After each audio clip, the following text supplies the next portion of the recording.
Spilling the Tech, Episode 1. Today we'll be talking about Apple versus iOS. I'm Connor Robb. I'm Jordan McCoy, and today we have a special guest, Cody Bennett. Hey, how's it going, guys? Okay, so let's get into this.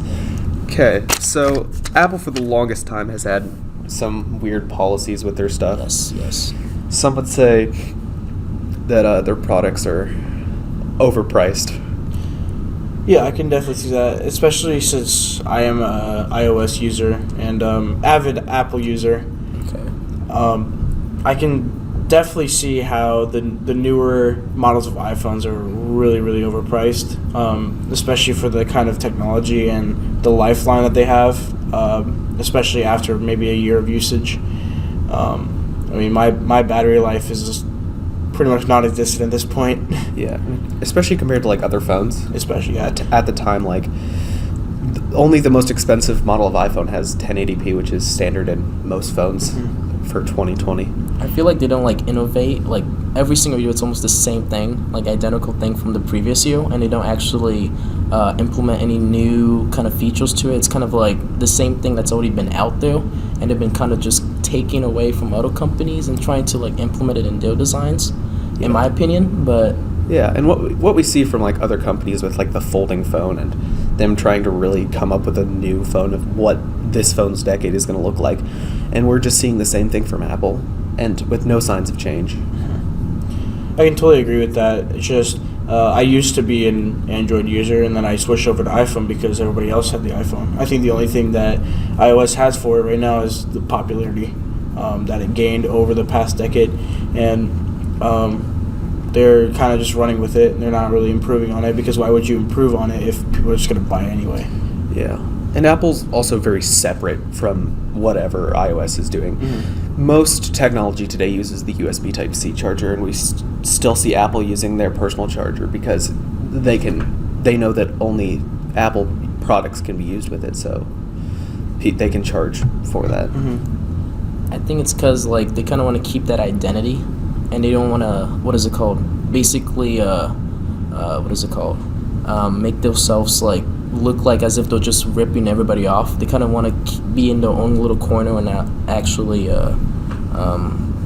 start implementing other people's designs. Because I know people in the community have probably asked about, why aren't you guys adding this? Why aren't you guys doing this? But Apple's kind of ignoring them and doing what they kind of want, I guess. Yeah, I think Apple's very much like a luxury brand, from what we've seen.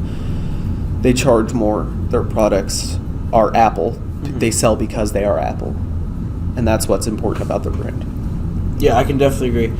I've been with Apple for most of my life, because since through middle school I've had an Apple phone. My first one was obviously a flip phone with minutes, but that was back in it's weird to say back in, but yeah. In early 2000s, late 2000s.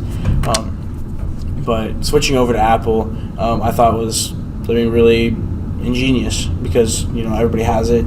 You don't feel like an outcast if you don't have one, because everybody was having one. Everybody had one. Everybody and their mother had one, and just being among that popularity group of having an iPhone, being able to text with the blue bubbles for text messages instead of the green on Samsungs and stuff, and playing Game Pigeon on the phones.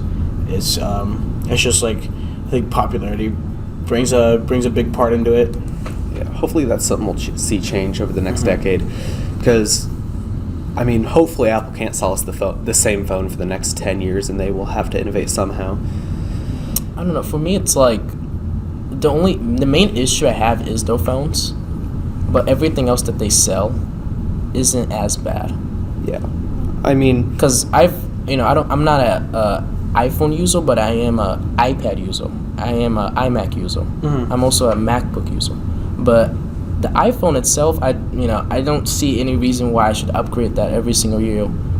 Just put all that money aside and use it to buy a phone, when all they're adding is just a little upgrade from the previous year that hasn't really have a significant impact on actually your phone's usage.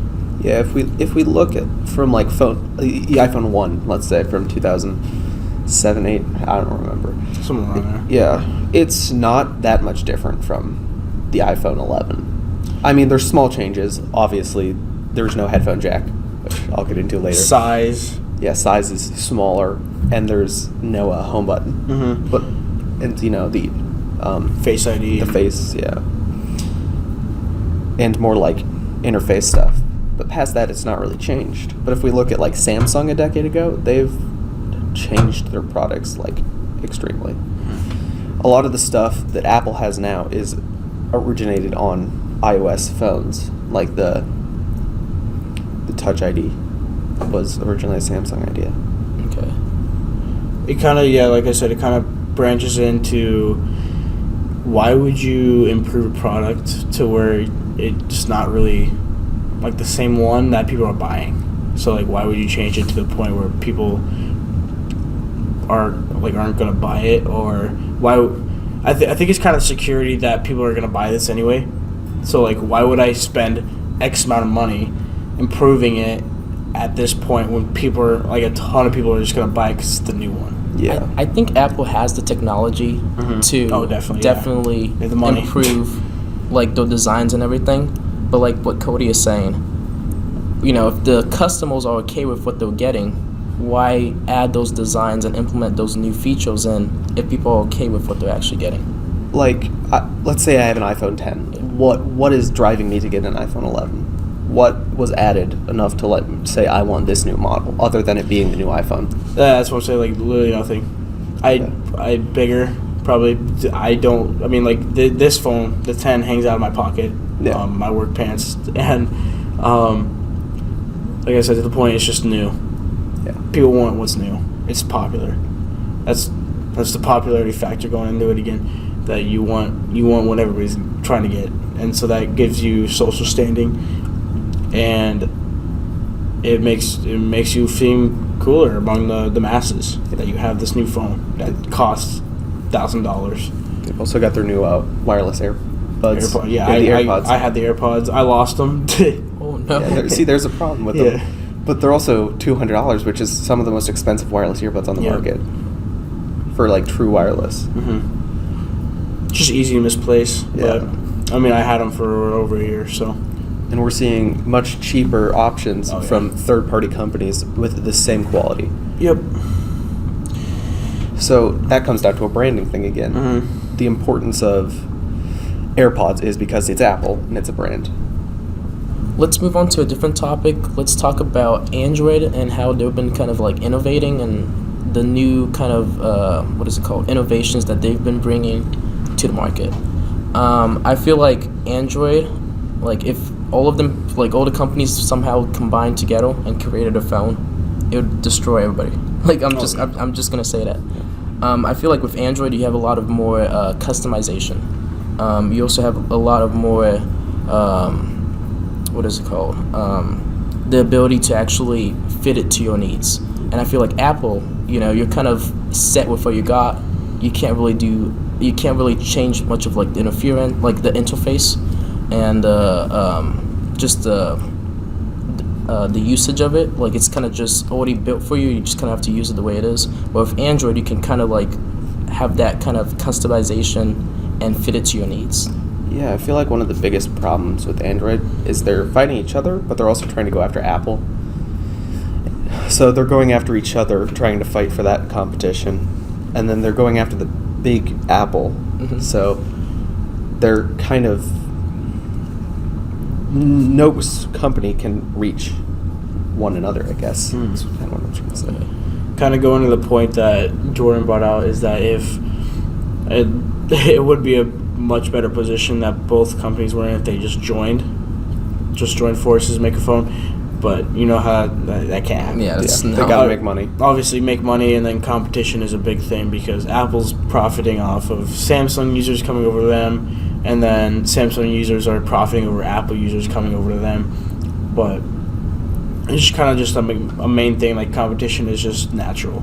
Yeah. One phone company is going to try to be better than the next, and that's kind of how, like, if you look at the console wars, like PS4 versus Xbox, Sony and Microsoft are going at it, and if they just join together to make a to make a console, then there would be no contest. It would be good. It would be a great console. But since competition is a natural thing, it just naturally happens. And one of the biggest problems with innovation, I feel, is that everyone copies each other. Mm-hmm. So that's why we see so much similarity from iOS and Android. I mean, why wouldn't you? I mean, you're making exactly. millions and millions of dollars, so you say, hey, that's pretty cool. Let's add that. I should do that. Yeah. And I mean, Apple and Android are both fault at that, and it's just to the point that if you look at how the phones have developed over time, both sides have copied each other, and it's just to the point where one's on the top of something, copy the next phone, and then try to do something else that innovates so that they have to copy you next time. Yeah. And we see that with like a lot of technology. Oh, Like yeah. the Amazon Echo. 100%. Every company has a similar product like that now. Mm-hmm. And it's just, you see that it's making a lot of money, and you want that money. Yeah. So you go after and try to make it the best that you can, but trying not to make it like the original. That is very true. Another point I want to bring out is that there was a lot of flagship phones that people aren't like actually talking about that have so many like vast features that a lot of these big companies are actually not, like they have them, but these like flagship phones are just like basically like blowing them to bits and pieces. Mm-hmm. Like, you know, companies like Huawei and I think it's like Xiaomi or something like that. It's like a Chinese company. They have like phones that are like $400, $300 that have like 60 megapixel cameras. They have what is it called? Like they support wireless charging. They have just like a lot of features a lot of big companies have, but selling their phones at a very cheap price. And this comes to like, now this kind of brings the question of like who decides the phone prices, and like why are some phones way expensive than others, but some have the same capabilities and some actually exceed those capabilities. So basically, who is setting these phone prices up? Well, it's back to that luxury thing. Okay. Apple and big brands are going to cost more, and it's going to be the same thing. Well, because social standing as well, they know that you want this, Yeah. so they make it to a price where they can profit a lot out of it. But I kind of want to branch into the future here. Yeah. So with Android, I know that wireless charging is now a thing. Yeah. Do you think Apple, with their next version of phone, the iPhone 12, will that be wireless charging as well? Doesn't the 10 and 11 already have wireless charging? I don't believe so, but I probably do my research on that. But I don't think Considering the direction a lot of these phones are going, I would assume that they'll have it. Yeah, wireless charging just seems like a natural option, because then, like for Apple, they can get rid of the charger, so it can just be a brick. A brick, yeah. I mean, totally. Because I mean, I love this. Like, instead of reaching down the caverns of my bed to the corner trying to find my plug-in, I can just set it on a little circle, and it just charges for me. I think one of the problems is cases right now. Like my phone, the S9, should be capable of wireless charging, but because of my case, I can't charge it. Oh wow! It's too thick, or whatever. Kind of also branching it. Do you think that wireless power share will be a thing? Like, so you can so like let's say your phones? let's say your friend has 90% battery, and you have 30%. Hey, can I get like 10%? Just link up your phones to the back of them, and I feel like it's possible, but like I don't know how many people would actually use it. Yeah, I feel like it's a niche thing, especially because how long would it take? Because it's not instant. Charging isn't instant. Because you can't just create energy. Yeah. Because it's kind of branch over from the wireless. Why wouldn't you just use or program the back of the phone where it charges to kind of connect with other phones, so that same kind of, or maybe I wouldn't say all of them because that's a lot of work, but most of the phones of that same model, and probably power share. That'd be groundbreaking, and that'd be insane. You wouldn't have to keep a charger in your backpack. You could just be like, hey, can you charge my phone real quick? And you have like 5% I could Yeah. have. Just so Boom. I can call someone. Exactly. That'd be insane, Yeah. especially this decade. When I think technology is going to boom more than it ever has, because we've seen the impact that technology has on our society Yeah. last decade. And with the iPad, the new iPhone, and then the Androids especially, the technology that they brought forth could definitely have major impacts on the technologies to come. The real question is, how much can we really innovate? Like, how long can we go before we're Optimized. optimized? Yeah. I mean, humans are never satisfied. So That's a tough question, especially. Like, we're seeing so much, like, booming technology and so much things getting easier and easier due to technology. I mean, yeah, we're colonizing the moon this decade. I think this but kind of yeah. leads into our next episode. Yeah. that would be a good next episode. Like, Artificial intelligence. Artificial intelligence. well, yeah, we've seen a couple of videos in class about, especially in my class from media analysis, how it looks like a person, but it's really not. It's kind of freaky, honestly. And it's the uncanny valley there, but there's obviously movies don't really, like, I guess, prove anything, but there's like tons of movies out there why we shouldn't do this, Yeah, and but games out there, Yeah. but you can only see from now because in my opinion, history repeats itself. Mm-hmm. So I feel like, since humans are never satisfied with what they have, it's going to lead to one thing, and then it's going to lead to the next. Well, that's a teaser for our next episode. All right, should we wrap it up? Yeah, let's wrap it up. Thank you for watching. This has been Spilling the Tech. I've been Connor Robb. I was Jordan McCoy. Let's go to Bennett. Thank you.